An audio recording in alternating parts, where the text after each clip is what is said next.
Next question, according dash heat cannot flow it self from cold body to hot body. Cold body నుంచి hot బాడీకి దేని ప్రకారం జరగదు?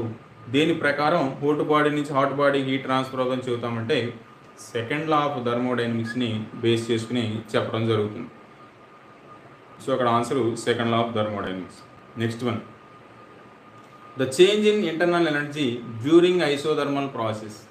Change in internal energy during isothermal process అంటే isothermal ప్రాసెస్లో కంపల్సరీగా మనం గుర్తుపెట్టుకోవాల్సిన పాయింట్ ఏంటంటే టెంపరేచర్ కాన్స్టెంట్గా ఉంటుంది. టెంపరేచర్ కాన్స్టెంట్గా ఉంది అంటే ఇంటర్నల్ ఎనర్జీ కూడా అక్కడ కాన్స్టెంట్గా ఉంటుంది. So change in internal energy అనేటువంటిది జీరో అవుతుంది. అది ఐసోథర్మల్ ప్రాసెస్కి సంబంధించి. Next one, sign convention for work done is taken as a dash when work done by the system.